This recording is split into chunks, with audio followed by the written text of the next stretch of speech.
Today on the BetaFiles, Hate Machine Part 3. We're going to be talking about gun control and how the media just refuses to allow us to talk. I'm the Barber. This is the BetaFiles.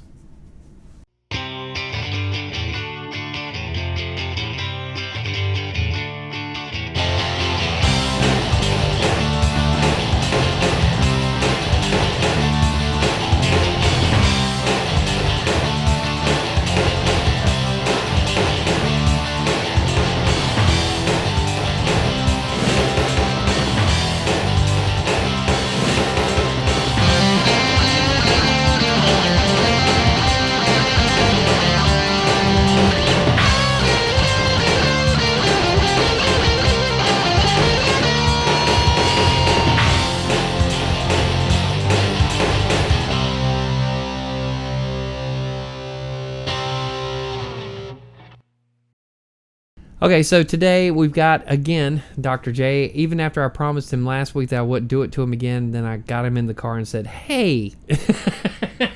Thanks for that. Yeah. But I think he could actually lend some perspective to this. Here's the thing that we're not going to do in this video. We're not going to talk about whether we should or should not have guns. We're not going to talk about the merits of the Second Amendment. What we are going to talk about is how the media on both sides, the conservative media and the liberal media, has constructed a framework to where we're not able to actually talk to each other about the gun debate. In fact, I think you would agree with me, there is no gun debate in this country. No, there's a lot of yelling, but that's about it. That's about it. And what the and this will help you get a good idea of exactly how I wanted, which direction I want to go in. If we look at it, the media basically treats it one of two ways. Okay, both sides. So you have, when there is no incident, you have just these random stories that they put in, and they don't seem like anything really, but what those little random stories, so like MSNBC would say, let's say that there's a vote on gun control in Colorado. MSNBC will talk about that for like 2 minutes. But, of course, they're going to bring it to the front of, Democrats have a lead in this vote, and looks like they're going to get some gun control measures passed in Colorado. Fox News, on the other side, would do something similar, saying, if this legislation in Colorado goes through, then the Second Amendment rights of Colorado are going to go away. And they do little 2-minute, 3-minute clips at random to kind of keep the narrative perpetuated, right? And then you have an incident. And I'll use Las Vegas as the example. So you have Vegas. The shooting at the hotel? The shooting at the hotel. Or the shooting at the, he was in the hotel, but it was the concert. Yeah. He's shooting down onto the people. So what the liberal media does, and I've fallen into this trap. Can we talk about gun control now? Can we talk about how these guns are killing too many people? Can we talk about et cetera, et cetera? And the right media is saying now's not the time because we just had tragedy. We need to honor the family members of these people. Okay? And they keep those narratives locked. Right? Now's not the time to talk about it. Now's the perfect time to talk about it. And what they don't do, what either side doesn't do, is actually allow for the audience themselves to make up their mind on whether they should or should not be talking about it right now. They're telling us. Which is supposed to be their job in the first place. Exactly. To report the news and get us to have the conversation. Mm-hmm. Well, and you can look, too, at how this plays out after these stories have been run. You can tell who's been infected by these narratives on social media. Yeah. Because, and this is something I talk to my students about, I tell them, be careful that you don't simply become an automaton and simply start spouting what you've heard someone else say. Yeah. And we're all guilty of it. The one I hate the most is thoughts and prayers. Yeah. Thoughts and prayers. Yeah. And I've actually said can we talk about gun reform now? I have too.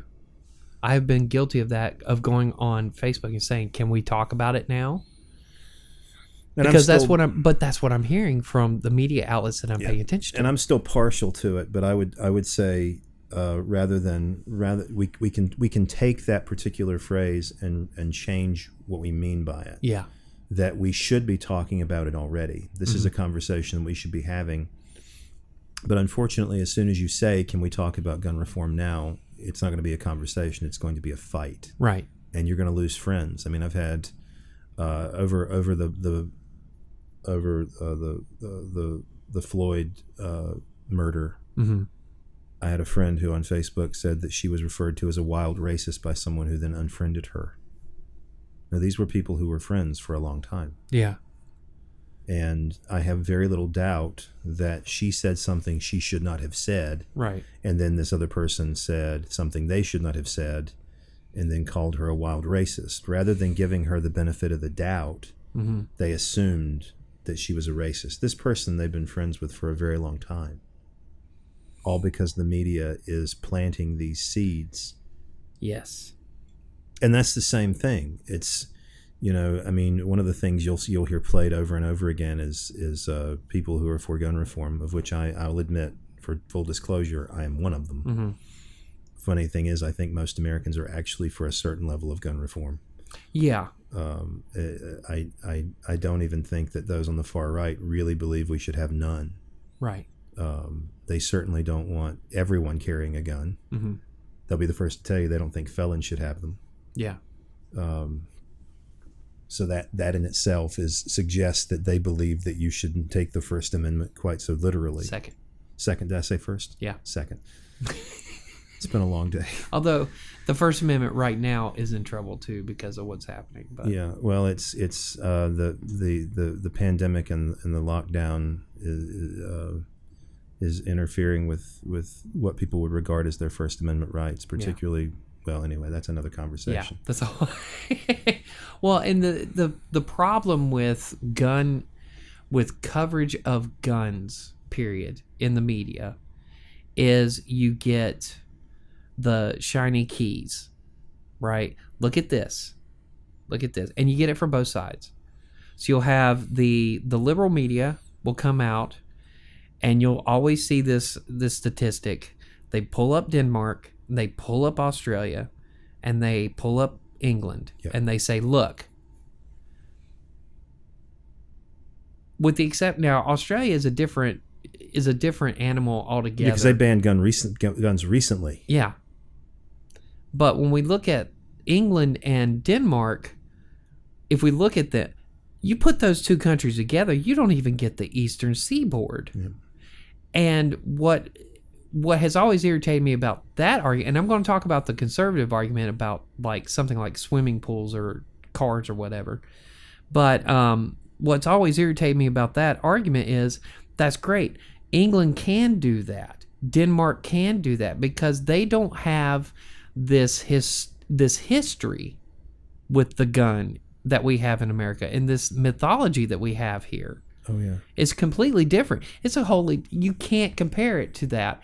On the flip side of that, this conservative mess that I always hear, and these are the ones that get on my nerves from the conservative side, is you'll be watching Fox News and you'll watch Hannity or Tucker or Laura Ingraham, and they bring up, that there are X amount of car deaths. Are you going to and the next question is, are you going to outlaw the car?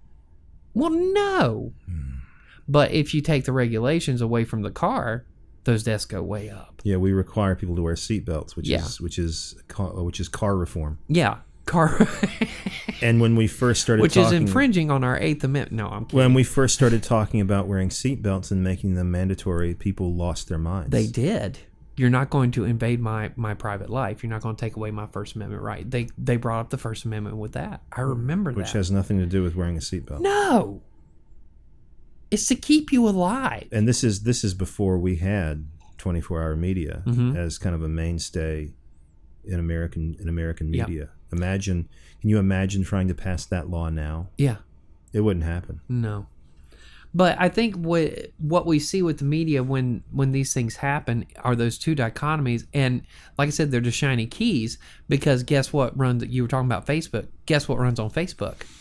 those statistics from Denmark and Australia and Great Britain on one side, and on the other side, statistics about car deaths, about knife murders, about, I brought up the swimming pool thing because the whole Dr. Phil gaffe over COVID. I don't know this. So apparently he goes on Fox News, and he brought up this completely inflated number of pool-related deaths in America and said that it was greater than COVID. My favorite response was John Oliver's response, who said, if that many people are dying from pool-related deaths, I think we need to start looking at pools and looking at what they're doing with them. He said, but to be honest with you, it's irrelevant to this conversation because you're not going to go to the grocery store and have to worry about a pool sneaking around and drowning you. That sounds about right. Yeah, right. But it's a shiny key. It's look at this. Yeah.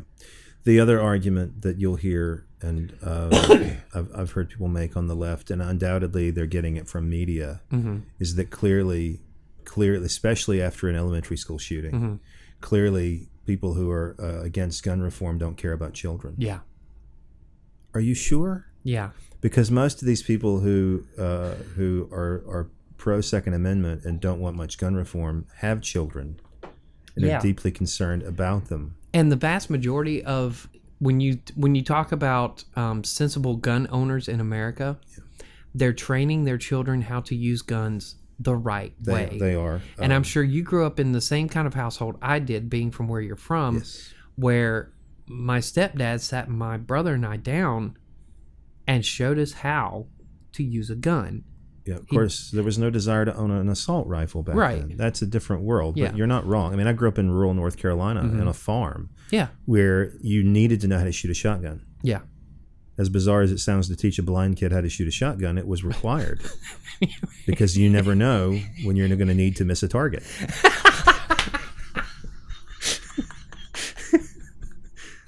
Well, and I'm sure, did you ever go to a turkey shoot? I did, but I never shot. We did too.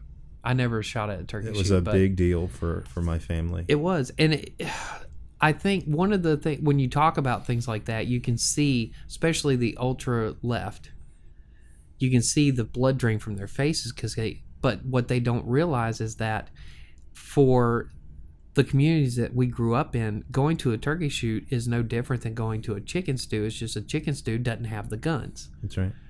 But you go to fellowship. You do. But again, it was a different time, and the reason it was a different time is because we did not have 24-hour media telling us how to feel about guns. Yes. And now we do. Guns were never a divisive issue. Mm-hmm. We didn't think about them. No. It just never. I mean, I went to school with guys, and so did you, I'm sure, who had gun racks on their pickups. Yes.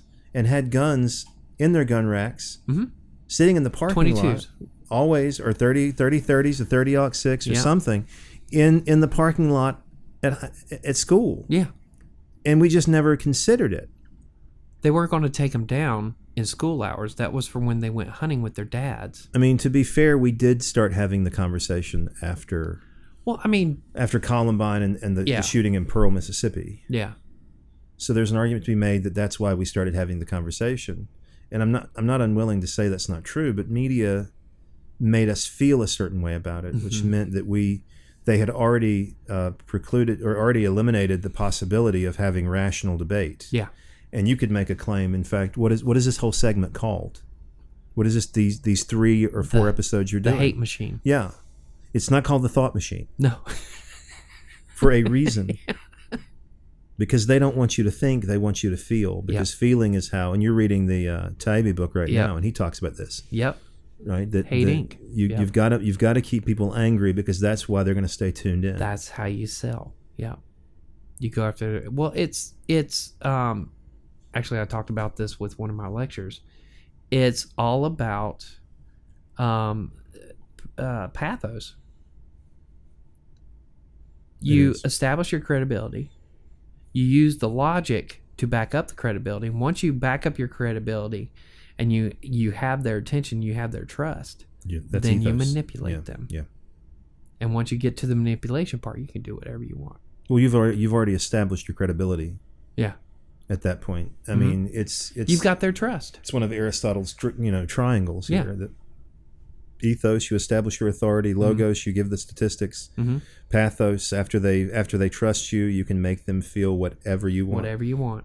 You have complete control over them. Yep. So I'd said on the left, you've got people saying, obviously, people on the right don't care about their children. Yeah. If they did, they would start doing gun reform. And on the right, people would say the left obviously don't care about their children. If they did, we would have guns in school. Yeah. They're making the exact same. They're using children as pawns in this argument, and neither side, sadly, is correct. And the media is broadcasting it. They are. They're creating the conversation. It's not. That's the problem. Is no one's having the conversation until media creates it. Yeah. And they shape it in such a way that you never have the opportunity to make up your own mind. The bathroom bill. Yeah. I guarantee you that not one person, one straight person, let me be very clear, transgender people, this is something they would think about on a more regular basis. But most North Carolinians never thought about who went to the bathroom. Media made it happen. Yeah.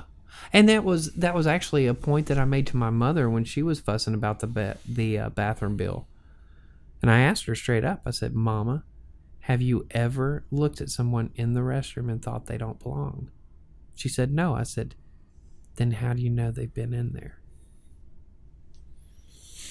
Because more than likely, in all the public restrooms that she's gone to in this state, at some point, I guarantee you, I've been in a bathroom with a transgender and not known it. Well, she didn't know she should care about it yet.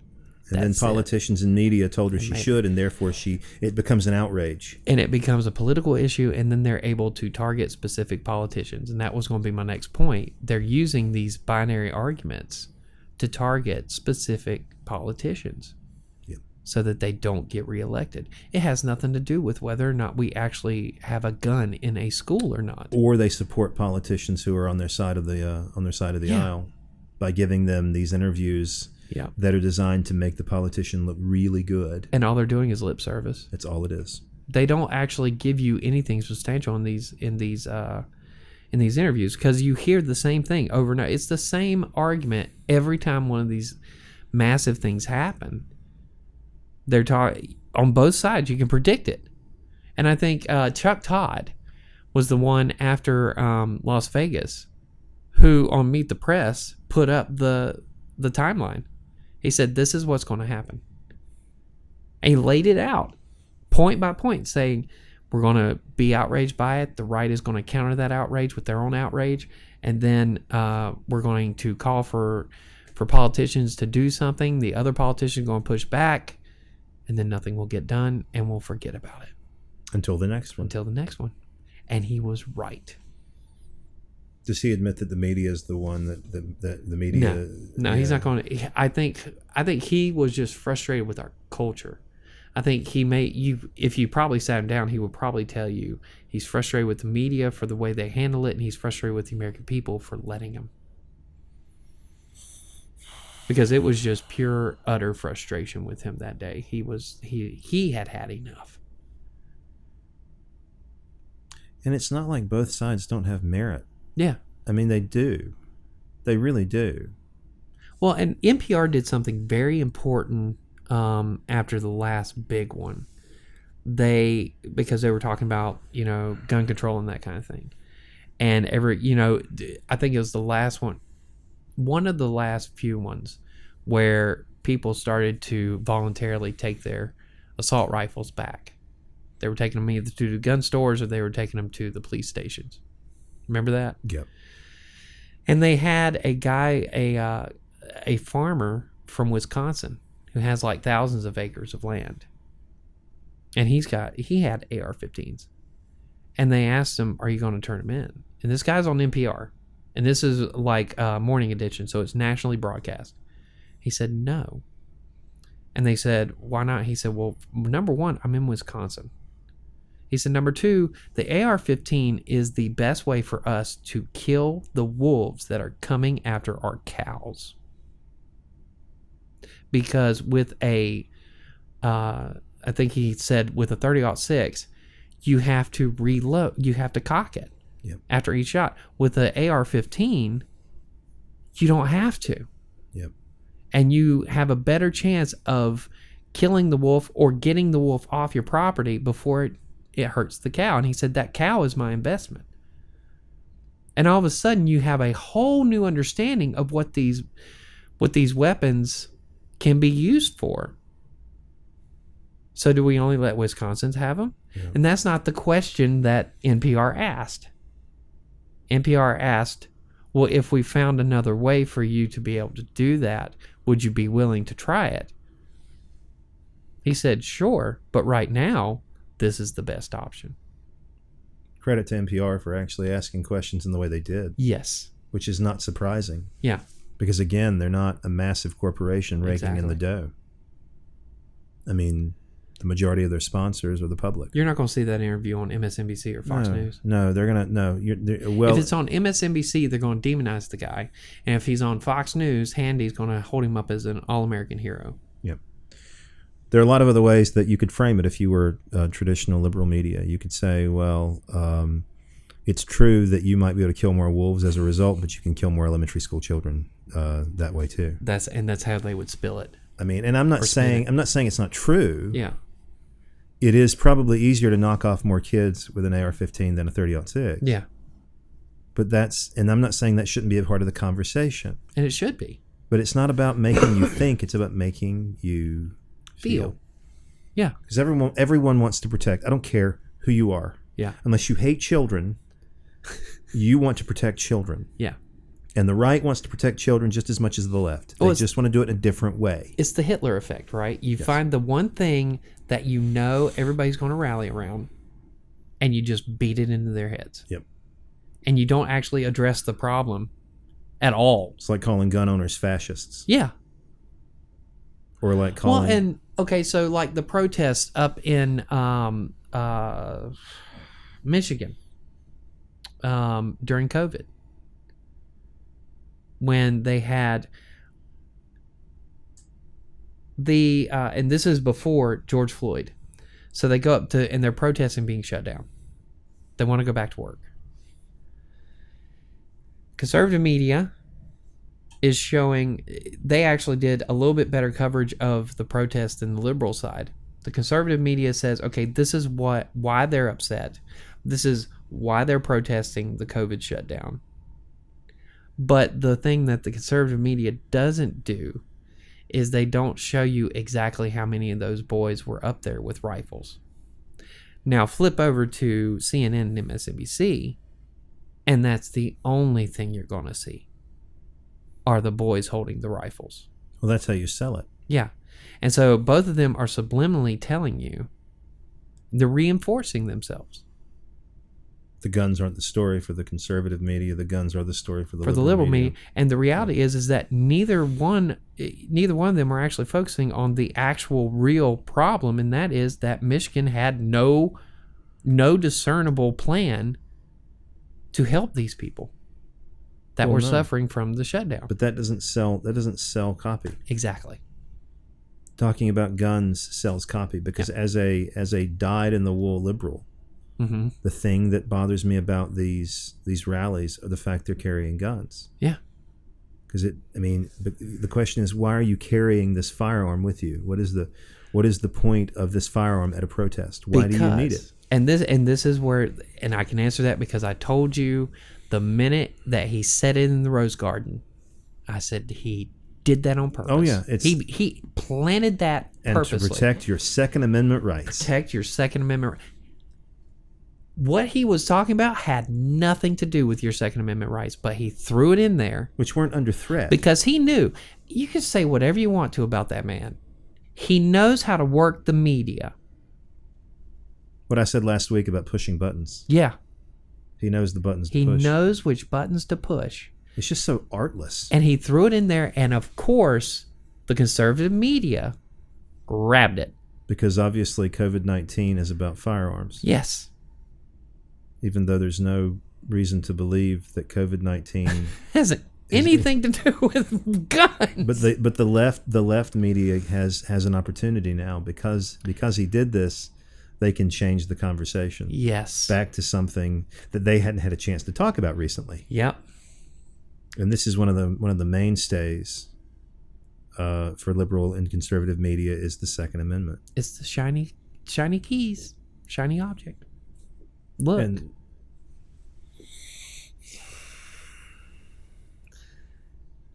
we don't have much media in this country that allows us to have this conversation. No. We have NewsHour on PBS. PBS. We have NPR. And then we have foreign media like BBC, Mm-hmm. who have a very different take on what we do here. I was listening to somebody the other day talk about this, and they said they get most of their news from Australia. Different media entirely. It's a completely different side of the world. The other media, they have ABC. Yeah. Which sounds a lot like ours. Yeah. But they're getting it from there because the perspective from Australia on the rest of the West is completely different from European or American perspectives. It is. It's deeply disturbing, though, that we have been put in a place where we can no longer have the conversation. Yeah. It's and simply, they reinforce those silos. They do.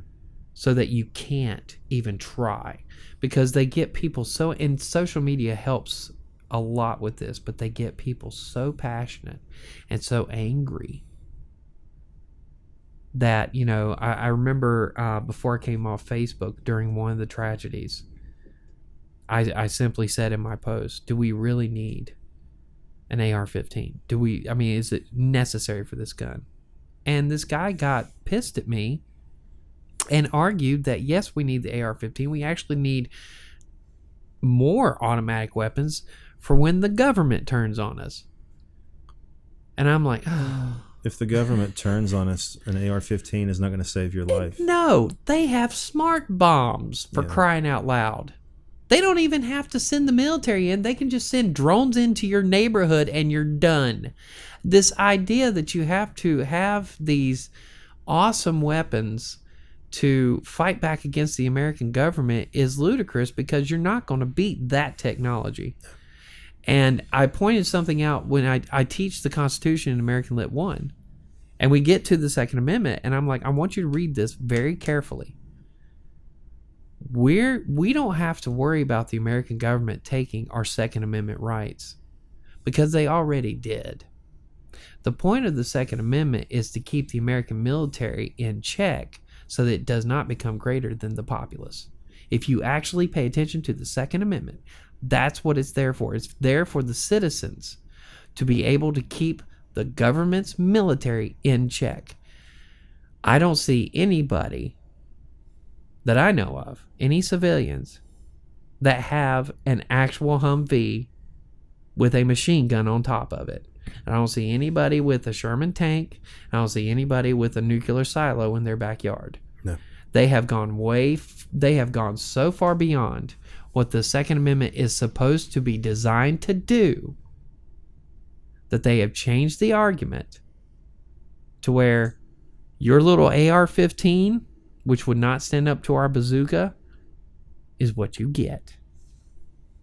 And the American public doesn't even realize this argument. They don't, because they're not allowed. They don't know they can. Yeah. They're not even aware they can have a different perspective. Yeah. Because the perspective has been handed to them. Yep. By this media. And they will have quote unquote constitutional scholars on there debating your right to own a gun. Never do they debate the government's right to have a gun. Or the police. Or the police. That's a given. For some reason. There's nothing in the Constitution that says that the government should have better weapons than us. Well, and to be fair, they had no idea that this was even possible. Yeah. I mean, they that as good as they were at, forethought. Mm-hmm. They didn't know that nuclear weapons were going to come. No, they had no way of prognostication was out of the question when it came to that for whatever reason. And that in slavery, they just were completely lost. Yeah.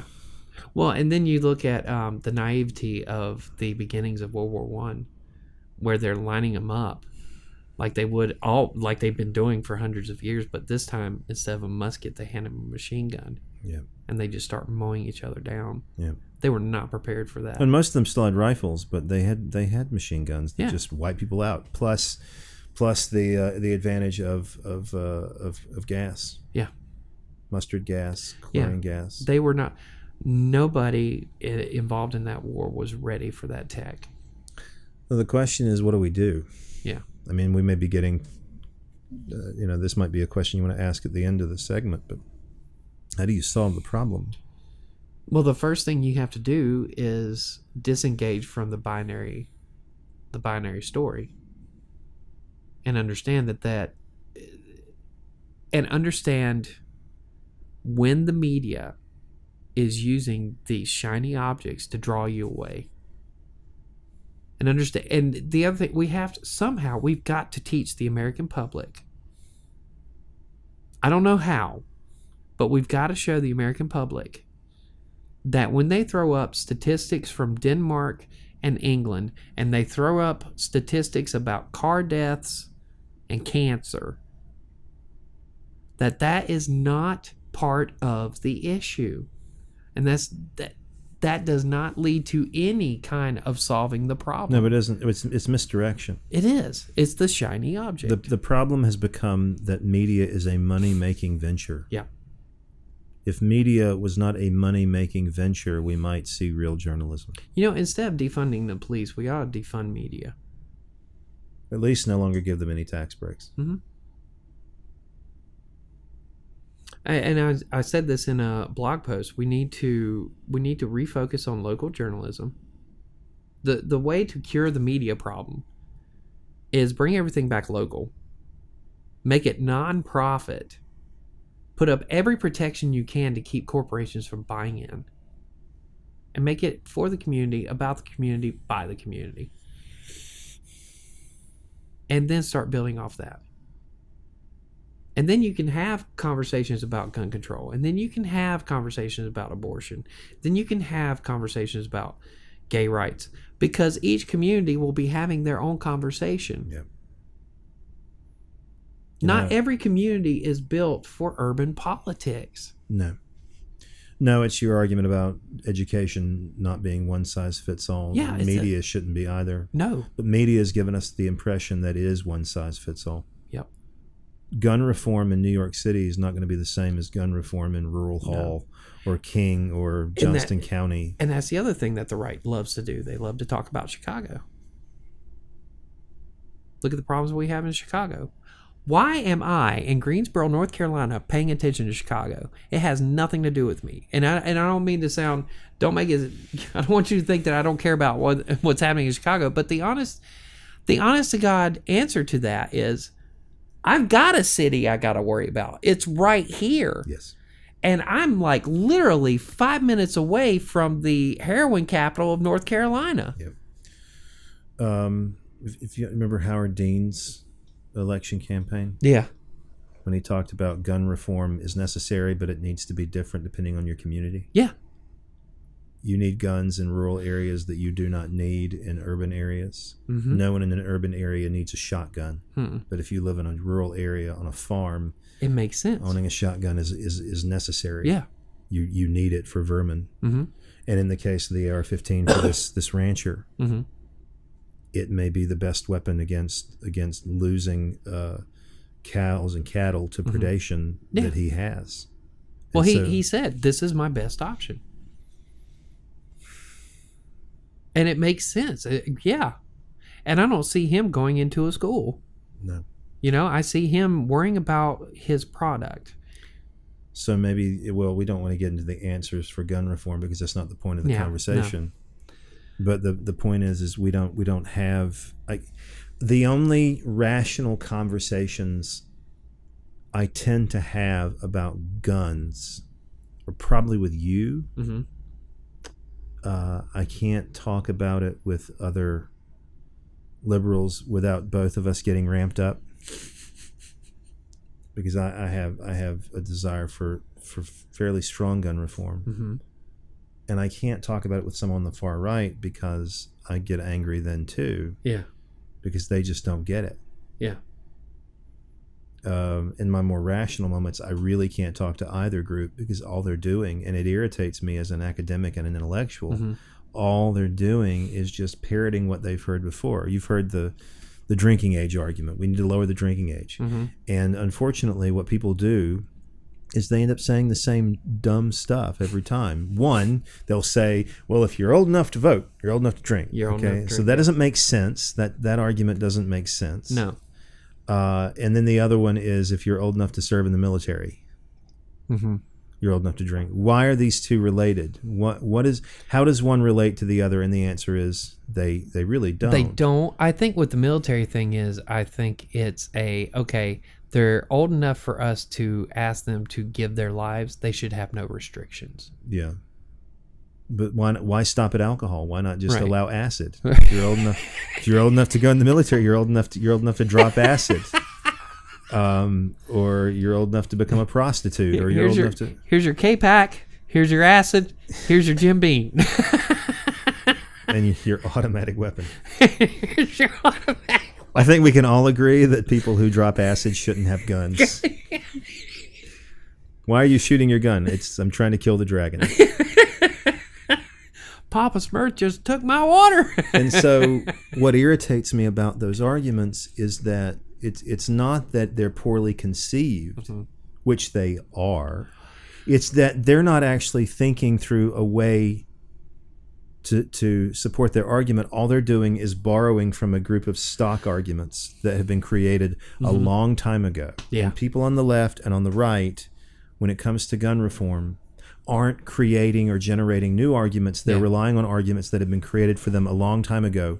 That In the fact, media is just regurgitating. if you were to ask them where they got the argument, they wouldn't know. Yeah. Because for better or for worse, and I think it's for worse, they lack the sophistication required to have an intelligent conversation. Yeah. And unfortunately, I'm including intellectuals on the left as well. Uh-huh. And it's not that they don't have the sophistication, they do, They but choose not to they're use it. blind to it. Mm-hmm. They don't see their own blind spots. It's the very definition of a blind spot, the inability to see your own flaw. Mm-hmm. And their flaw is that they're just parroting back Rachel Maddow Mm-hmm. or Keith Olbermann or whoever the stars on the left are. Mm-hmm. The people on the far right are so anti-intellectual, they don't even know that, they would never even, it doesn't even cross their mind that they're getting this from an unreliable source. Yeah. They think that Sean Hannity is the Messiah and that Tucker Carlson is Jesus. Yeah. Not aware that they're being played just like those on the far left. Yeah. They have no idea. Neither group realizes that they're being drawn away from the conversation because they're being told this is the conversation, and it's not the conversation. The conversation that has to be had is not being talked about. Well, the first conversation needs to be you can't trust media. Yeah. And these are the reasons why you can't trust media. The problem is when you've got someone who's so invested in Fox News and so invested in MSNBC, because I made this argument online once with some friends who were attacking conservative media. Mm-hmm. And I agree with everything they say. And I tell them, but, there is a liberal media in this country. Yeah. They're like, well, it's not. And they say, well, it's not nearly as bad. Right. Well, the reason you don't think it's nearly as bad is because it agrees with you. Yeah. Rachel Maddow is no better than Sean Hannity. No, she's not. All she's doing, and you can see her getting angry when she's talking, and she knows her audience is going to feed off the anger. Yeah. And what you believe when you're on the far left and the far right is that your anger is okay because it's righteous anger. Mm-hmm. One of the things that one of my I'm not going to mention who, but they're a big Maddow fan, and they had watched the short file on Anderson Cooper. Tell me after. Yeah, I'll tell you after. But the short file on Anderson Cooper, And they came back and said, well, at least Maddow asks solid questions. And I didn't say anything, but the first thing that popped in my head, yeah, those solid questions are designed to reinforce her message. They're leading questions. They're leading. That's all they are. Every question any of those idiots ask is a leading question. And that was the thing. And that was the beauty of watching that one hour for that one. I just picked the right time to actually watch Anderson Cooper. Whom you still like. Yeah, I still like him. I mean, he's a good guy. I just like when he went by the book. And you could hear he led everybody that came on that show. He's that just night. reading a script. Yeah. The script was created hours before. Mm-hmm. Well, not that one, because Trump had just given. Oh yeah. So this was Anderson Cooper in all his glory. And it was fascinating to watch. It was a wonderful moment for a rhetorician.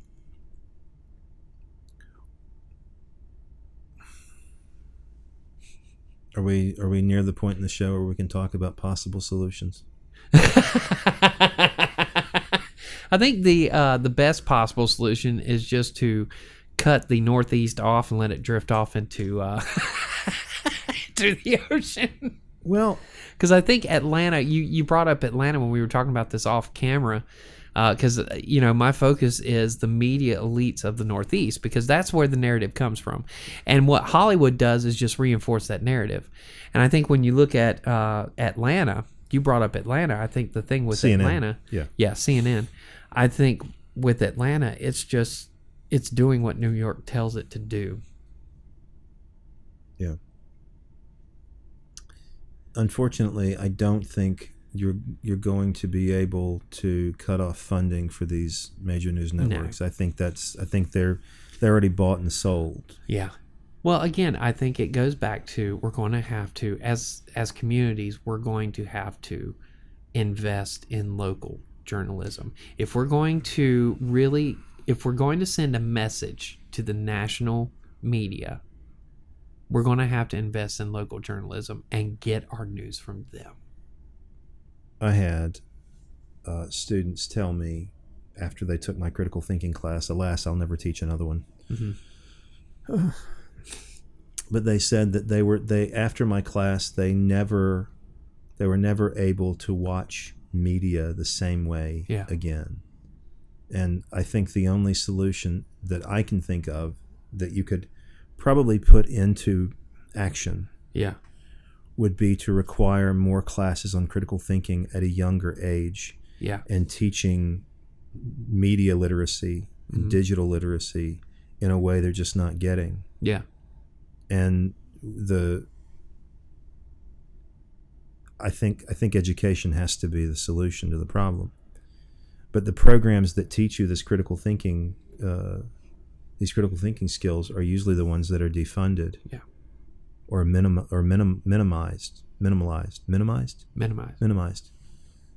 So I don't see a whole lot of hope there. Not either. Herocious. Not minimized. Herocious. That's the greatest word ever. It was ferocious. Ferocious is the greatest word ever. Our situation is ferocious. It is both horrible and ferocious. Like your little dog, Ferocious. He has a little dog that barks at me all the time. The Chihuahua. Oh, she's horrible. She's really horrible. She is the meanest dog in the world. She's unpleasant to everybody. Unpleasant. She's ferocious. Well, no, it was funny the other night when Lauren made the comment when we found out that Lulu was sick. She said, that little Chihuahua is more than likely going to outlive every dog I've ever owned. And I said, well, that's what happens when you sign a deal with the devil. The meaner they are, the longer they last. I mean, my pit bull is the nicest dog I've ever met, yeah. And she's 5, and she's probably halfway through her life. The schnoodle is not pleasant. She's 14, and I see no end in sight. Well, I think she read somewhere online that Chihuahuas can live to be 17, 18 years old. I'm like, oh my God, I'm never going to get rid of this dog. Not unless there's an accident. Yeah. Well, I don't know what happened. I don't know. We were at the top of the stairs, and then she was at the bottom. She just kind of fell down all the stairs. That's so bad. So if education should be the answer to okay, the so problem. your argument is education. My argument is local reinvesting in local news. Well, I don't see, I think you get to reinvest with local news when the community is educated. Yeah, well, I don't see why you can't do both. Mm-hmm. But I don't see why you can't do both. But I don't see how you could possibly do either in the current climate. Yeah, because people have to believe there's a problem first, and they can't believe there's a problem first until they receive the right education, and they can't receive the right education if they're suspicious of education. Well, I think Does that make sense? I think if the thing that we heard this morning on Rising, with the Weinstein guy, oh wow, if that takes hold, I think they'll get a crash course, because they'll start the idea of that plan is to open up your eyes to see that there is a duality in this country that does not serve the purpose of the common man. MSNBC and Fox News are going to try to shut it down fast. Oh, they will. It is a threat to their existence. Here's the thing: the one thing that they learned during the whole intellectual dark web thing that was happening a couple years ago, is that what they learned was they can bypass the national media and build a following just through internet, social media, internet blogs, build an entire community with podcasts. Joe Rogan is part of that. He's got the #1 podcast in America. I want you to think about something real quick. Because this is actually, media-wise, this is a very fascinating moment in our culture. Joe Rogan has the most valuable, quite possibly biggest podcast in the nation right now. Tucker Carlson has the biggest news hour in the history of cable news programming. And the one thing that those two men share is that they talk plainly. And people are tuning in because they talk plainly. They're not talking down on people. They're not talking about how horribly stupid people are. They're talking plainly. And they're getting the majority of the viewers and listeners. And I think there's a lesson to be learned in that the national media is going to miss. And what's going to happen is it's going to come around and bite them on the butt the way Trump did. Because what did Trump do? He spoke plainly. Yeah, we like plain-spoken people. We do. The everyman. Yeah, and everybody knows Trump is not an everyman. No, I know. And I don't know, maybe I'm giving away my intellectual elitism. I am suspicious of people who are plain spoken as an act. Yeah. I'm not saying that Tucker Carlson and Joe Rogan are what we need to aspire to be. What I'm saying is look at how they're becoming that. Well, Joe Rogan though asks hard questions, and he does not always reveal his political commitments. Right. And he is searching for the truth. Buddy, when he does, they come after him. Yeah. But he's searching for, you said it the other day, or today even, he wants to learn. Yeah. And that's why he invites people of such radically different perspectives on his show, so he can learn. He can learn. So he can be smarter. But I'm not sure that someone like Tucker Carlson is trying to learn. No, he's not trying to. Well, I don't know. Like I said, there is an obvious ideological sea change that we're seeing with Tucker Carlson right now. He's shifting. He's shifting right in front of our eyes. Yep. And the liberal, and here's the thing about the liberal media, they're going to paint him as he's still a xenophobe. You're going to hear xenophobe as much as possible from them because they're going to peg him all because of what he says about immigration. And even when I was watching that monologue that I told you about, he starts off with that. But something interesting happens in that monologue. At the beginning, he sounds like Tucker Carlson. He sounds like everything you hear from the liberal left. But then he gets to the backside of that monologue, and all of a sudden, everything he's saying makes sense. And you have to stop and wonder, and I mentioned this to you, you have to stop and wonder, did he use the xenophobic language at the beginning of his monologue to make sure that his viewers, his normal batch of people, stayed for the end of the monologue? And I would not be surprised, considering that man went to Georgetown and learned rhetoric, that's exactly how he constructed it. He's a master of critical thinking. He is. And a lot of them are. And you have to wonder how much of that xenophobic crap that he gets tagged with he actually believes. Well, you said something too today that was actually pretty telling. He actually criticizes his own show. Yeah. In that segment. Yeah. He criticized the GOP, the network, and his show, and apologized for doing it. And we're starting to see, and this is not a one-off for Tucker Carlson. I've been seeing this for a few weeks now with different monologues, starting with that monologue that I used on that BetaFiles clip. When did he find out that his show is the #1 cable news show in history? Uh-huh. Same time we all did with Forbes. When the was other that? day. That was the day before yesterday. That's what he's aiming for. Maybe.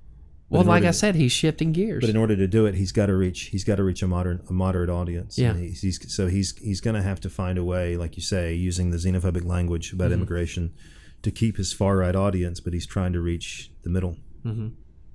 He might react positively to this idea that of these two candidates that'll switch places in 4 years, the center right and center left candidate.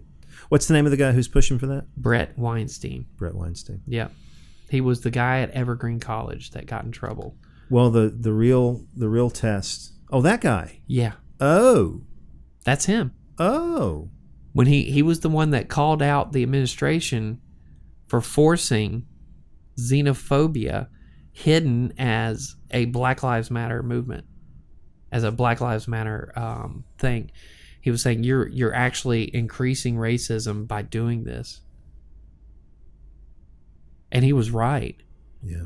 Because they wouldn't, in case you don't know, what happened at Evergreen College was that they had a specific day where, they would have different multicultural events for minorities on campus, and white students were not allowed to come to campus that day. And Weinstein said, this is bullshit. If you're wanting to promote multiculturalism, multidiversity, why aren't you having everybody here? Yeah. And he got fired over it. Was he tenured? Yeah. Oh. Because they called him a racist. Oh. But his point was valid. It's like, you can't have multiculturalism unless you let all the cultures in. You can't shut one group out. That doesn't make any sense. Yeah, it's problematic. But the ultra left got involved, and now he's a fellow at Princeton. Yeah, he's doing okay for himself. Yeah. He's one of the leading biologists in the world. I don't know. I mean, I'm not going to get my hopes up. Yeah. Because I'm naturally kind of pessimistic. Well, I think we're all kind of pessimistic with this. And there's a part of me that is afraid, and I said this earlier before the show. I am worried about dividing the vote. Yeah. But now we're wandering well off target. The reason I mentioned him, though, is I'll be curious to see what these two candidates do with gun reform. Yeah. And how media is going to react to their views on gun reform. Because my guess is they're going to create a plank in their platform about gun reform that speaks to most of us. Yeah. Except for the far left and the far right. How is media going to handle that when they realize that moderates are watching these programs? Mm-hmm. because they're going to create responsible gun reform. That will be a part of their platform. Yeah. The environment will also be a part of their platform. Yeah. They're going to have to talk about it. Yeah. The economy is going to be part of that platform. Yeah. And the argument that that Yang always had was, yeah, the economy is doing great, but the reality is there are still people starving. Yep. What do you do with those? What do you do with them? And the fact is that they make up the majority. Yep. So yeah, the economy is doing wonderful, awesome, but it's only a small group that's actually benefiting from it. Warren had a similar argument, but what Warren's answer was, just tax the rich. Well, that's going to work for the first couple years. Then what? Well, the tax code is set up in such a way that it would never work. Yeah. I mean, it's geared to protect certain groups. Well, and my argument has always been, if you want the richest money, if you want the richest people in America's money, don't give them the fucking deductions. Exactly. Just, straight. If you make more than this amount of money in this country, you don't get to deduct anything. Yep. Period. First F-bomb of the show. Yeah. Well, no, remember, because I said they have to remember that there's an F in middle in this country. Oh yeah, I forgot about that. Never mind. So 2. But yeah, if you want to really hurt the rich, take away their deductions. You don't have to increase anything. Just take the deductions away. And then we'll find out who the real philanthropists are. Oh, yeah. Because I guarantee you a ton of them will pull their money. I'm trying to get my head around how the media is going to react to these 2 candidates, whoever they are. Yeah. If it's that's a conversation for another day. Well, no, it is. But how are they going to tackle the gun reform issue when these 2 candidates put forth their own issue? And it's not just gun reform; it's immigration, because the media drags you away from the real argument of immigration. Sure. The liberal left media is saying everybody has a right to be here. The right is saying they're coming to take your daughters and your jobs. What's the real question? When they get here, can they have a life? That's the real question.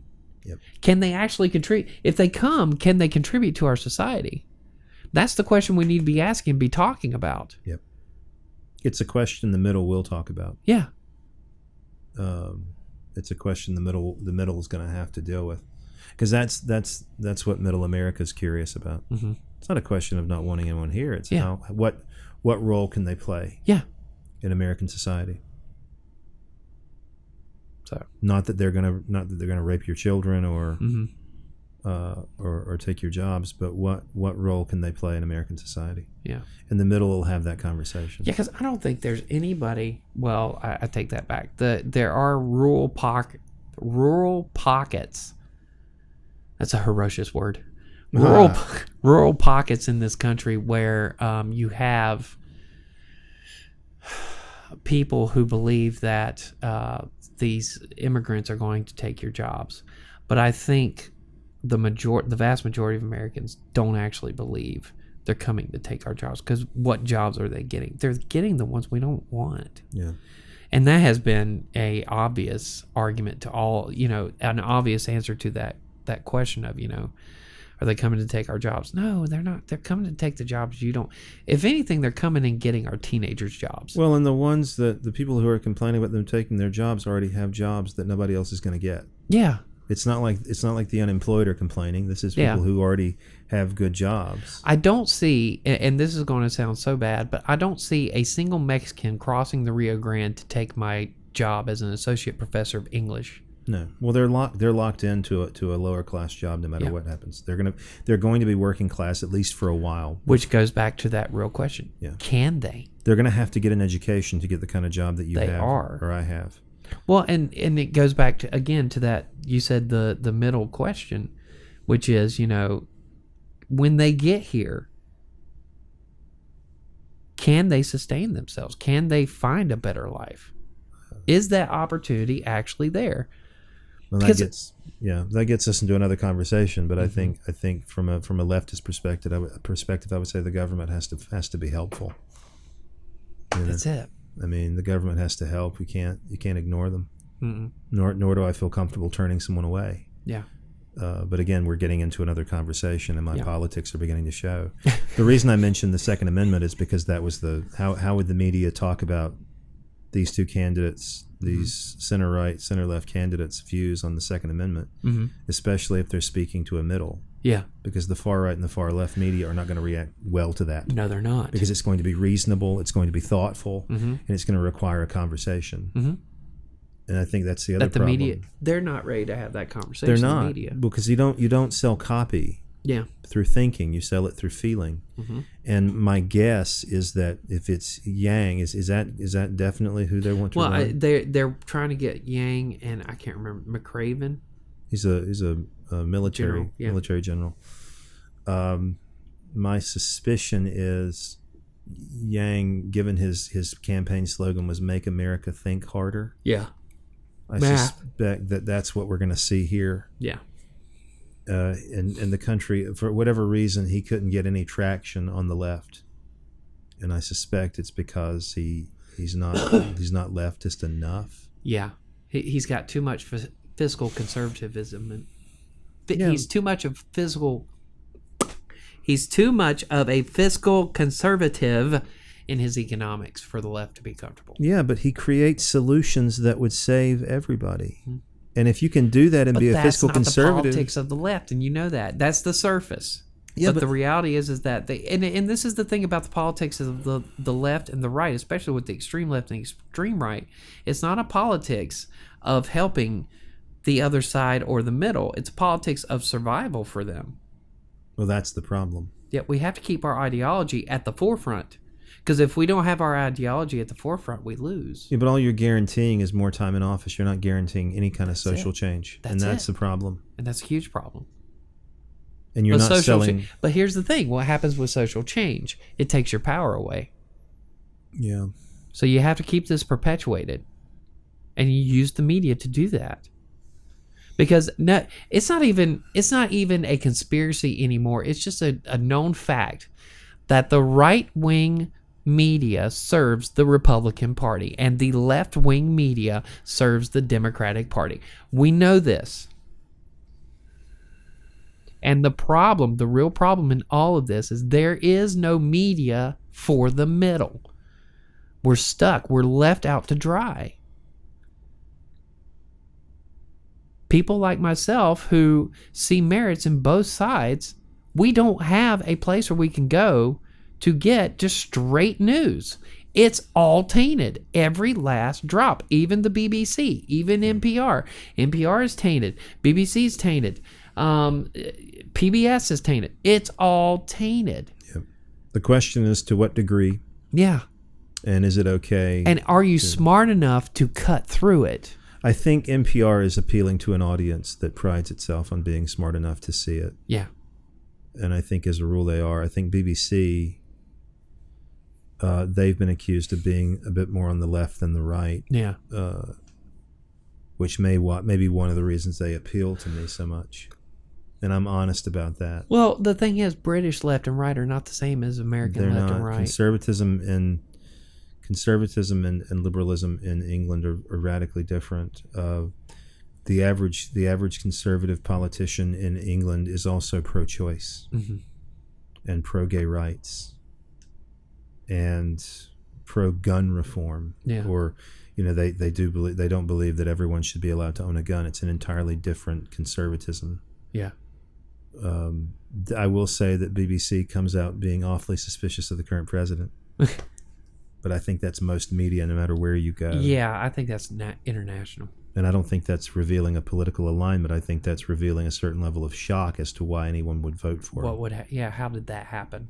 That doesn't even register that he would be the president. Well, that goes back to the thing that I've been trying to say for the past few weeks without being able to fully articulate it, and that is this idea that the elites that are in control with their high intellect don't understand the common man's language. And so when Trump becomes president and Tucker Carlson becomes number one in the ratings and Joe Rogan takes over as the number one podcast. They don't understand. They don't get it because they don't know how to speak that language. And so they look at it and they mock the language. Well, by doing that, what ends up happening is they're mocking the very people that they need to be serving.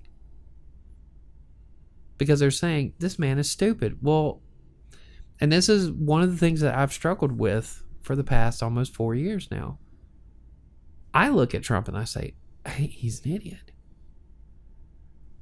And I look at my parents, I'm like, how could you have voted? And it finally started to dawn on me.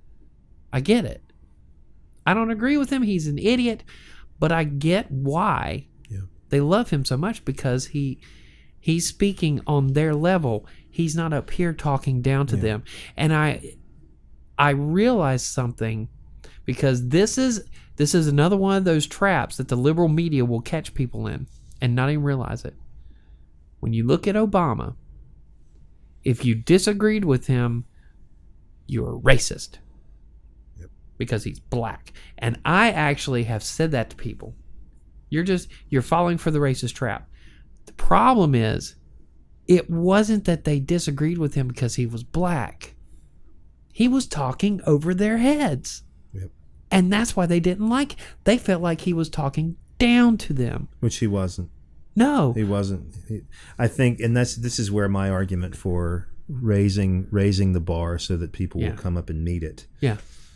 I'm a big fan of that. That's what we do in education. Mm-hmm. We're trying to make people smarter. Yeah. Not talking to them where they live, but bringing them up. But in order to get them up, you have to start. Yeah. By talking at where they are. Well, we do it every day. We do. But I think, but going back to what I was saying, that's what the intellectual, the high intellects don't get.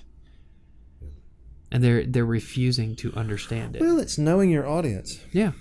It's classical rhetoric.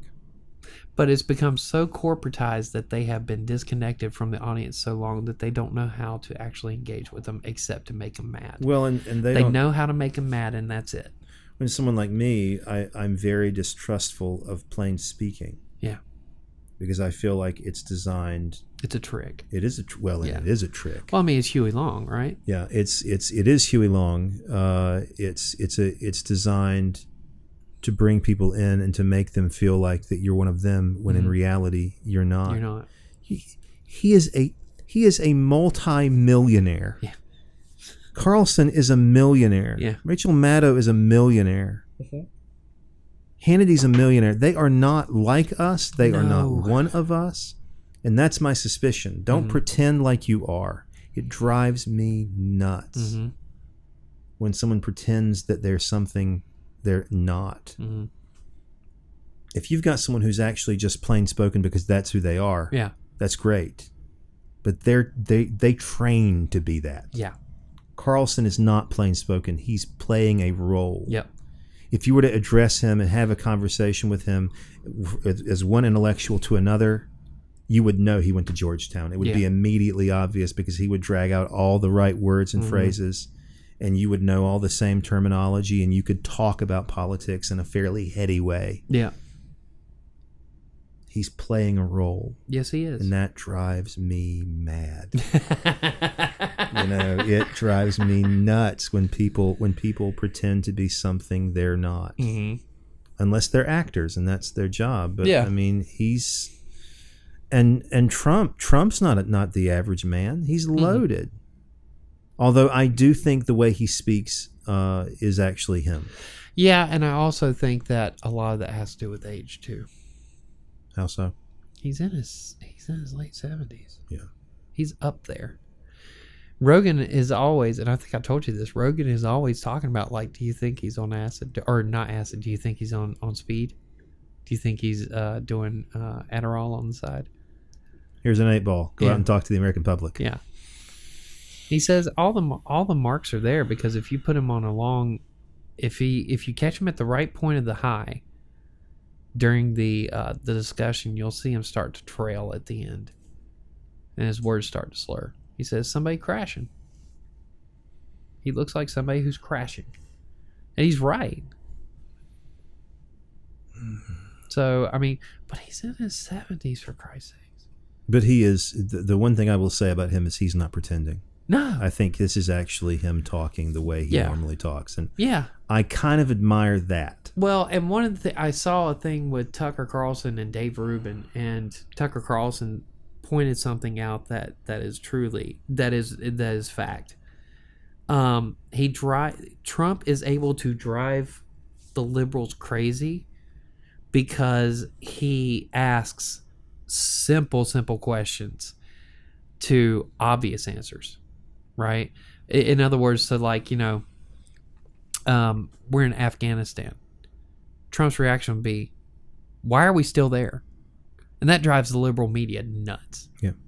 It drives them absolutely crazy. When all he's doing, he's an old 70-year-old man. It reminds me of the joke with Mark Maron about Hillary Clinton and the smartphone. He's like, is she really that devious, or is she just an old grandma with a smartphone? Or who doesn't know how to use her BlackBerry. Doesn't know how to use her BlackBerry. It never crosses anyone's mind. No. And the thing, and they sit there and the thing about Joe Biden is they're hammering him because he's slurring his words and he's having problems. He's in his 70s, people. Yep. That's a conversation about electing an Xer or a millennial for. Yeah. Of course, we've had an Xer. Yeah. We had Obama. And Marco Rubio should have been up there. I'm going to be honest with you. Marco Rubio makes a hell of a lot more sense than the two we've got. But it'll never happen. No. Because of that. Yeah. Because he's not on the far right. He doesn't have a shot with Fox News. Yeah. And if you're a Republican and you can't win the favor of Fox News, you can't win an election. Yeah. I will say this. Marco Rubio, I'm probably going to piss some of y'all off, and I'm sorry, but Marco Rubio impressed me highly, and I have looked at him completely differently the night of the CNN town hall with the Parkwood kids, or the Parkland kids. Just when he apologized? Yeah. But what he did, this is interesting. This is what happened. It's him and two Democrats, House Democrat, the Democratic senator from Florida, and Rubio, the Republican. This is before Tim Scott. Okay? This is when Tim Scott was still governor. And being the only Republican there, they came after him, and he took it. And he answered all their questions. And when they came after him for the NRA, they came at him and said, you, last year, or your last campaign, you accepted like $23,000 from the NRA. He said, yes, I did. They said, would you stop taking money from the NRA? And he said, no. And they got all mad and everything. He said, I'm sorry, but when you're in the position I am, where I have to raise money, it's hard to turn money down, no matter who it is, because you've got to get the money. Because sometimes in a political race, you're looking at this bill, and you've got this amount of money, and you got to figure out how to get more. And if the NRA will give me money, he shouldn't be taking it, but I admire his answer. Yeah, and that's what got me. I was like, he's right, and that's the thing. It's not as black and white as the media point. And of course, they ran with it. CNN and MSNBC crucified him. But I completely saw the opposite. I said, that man just bared himself in front of his constituents. Yep. And gave them an honest answer. Yep. And it is so rare to see that now.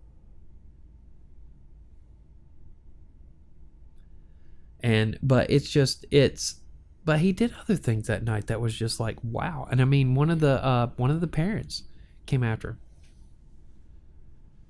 And Marco Rubio let that man say everything he wanted to say, and he didn't interrupt him. He didn't get mad. He said, go ahead. And he ripped into Rubio, the GOP, everybody. And Rubio said, thank you.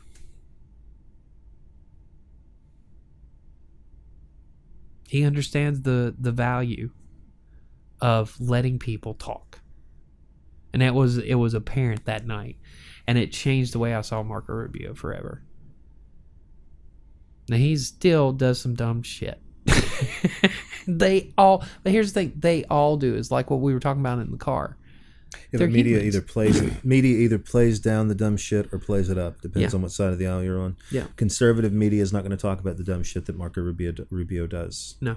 MSNBC, on the other hand, will make the dumb shit it'll be a headline, and they're going to make the dumb shit he did look worse than it is. Yeah.